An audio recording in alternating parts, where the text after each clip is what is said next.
আজকে শুভ শারদিয়া। একটু রাত হয়ে গেল, অনেকগুলো প্রোগ্রাম ছিল, একটা সুন্দর নাটক দেখলাম আমরা। আজকে আমাদের নিবেদন বাংলা ভুলি কি করে।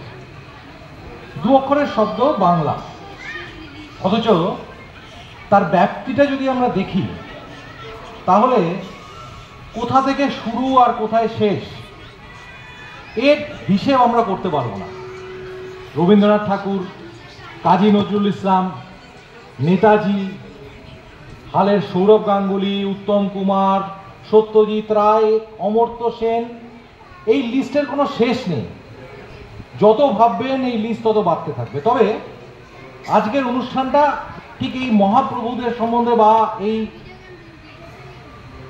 আমাদের যারা দিয়ে গেছেন বাংলাকে শুধুমাত্র তাদের সম্বন্ধে নয়, তারা তো ঘুরে ঘুরে আসবেন। আজকের অনুষ্ঠানটা আমরা এমনভাবে আপনাদের সামনে সাজিয়েছি, এটা হলো আমাদের কিছু বহুল প্রচলিত সংস্কৃতি এবং বেশ কিছু ভুলে যাওয়া সংস্কৃতির একটা রঙ্গমঞ্চ। অনুষ্ঠানটা এইভাবে সাজানো হয়েছে। এখানে দেখুন আজকে কি নেই এই বাংলায়, কি নেই বাংলা, আমরা কি পেতে পারি না। এবং আজকে আমরা এই অনুষ্ঠানটা 1 ঘন্টা ধরে দেখব। আপনারা সকলেই আশা করি খুব এনজয় করবেন এবং অনুষ্ঠানের শেষে আমরা কিছুটা হলেও বুঝতে পারবো এই বাংলা কি এবং কতখানি। এবং এখানে আরেকটা বিশেষ ব্যাপার আছে, এবং অনুষ্ঠানের শেষে আমরা সেই কালো ছায়া থেকেও বেরিয়ে আসার চেষ্টা করব, যেখানে মা হয়তো বলছেন জানেন দাদা আমার ছেলের বাংলাটা ঠিক আসে না।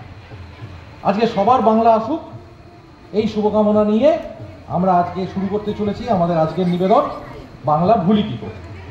বেশ, তাহলে থ্যাংক ইউ। আচ্ছা, তাহলে কোথা থেকে শুরু করা যায়? ধরুন আমাদের কি আছে, বাংলা এবং তার সঙ্গে বেশ খাওয়া দাওয়া। বেশ একটা জমাটি ব্যাপার। খাওয়া দাওয়া ছাড়া তো মোটামুটি বাংলাটাকে ভাবাই যায় না। এবং যখনই খাওয়া দাওয়ার কথা মাথায় আসে, আর আমাদের বাংলা কি নদী, নালা, খাল, বিল এসবে ভরে আছে। সুতরাং একেবারে বাংলা বা বাঙালির সৃষ্টি লগ্ন থেকে আমরা হচ্ছে একদম সবসময় মাছে ভাতে বাঙালি, রাইট? মাছ ছাড়া কোনো রেগুলার দিন তো চলছেই না, কোনো শুভ অনুষ্ঠানও আমাদের মাছ ছাড়া চলে না। এবং তার সঙ্গে কি আছে, পেটে খেলে পিঠে সয়। আর এই পিঠে কিন্তু এই পিঠ নয়, হ্যাঁ, এই পিঠে হচ্ছে আমাদের ফেভারিট বাঙালি ডেজার্ট, পিঠে পুলির পিঠে। তাহলে শুরু হোক আজকে বাংলা ভুলি কি করে।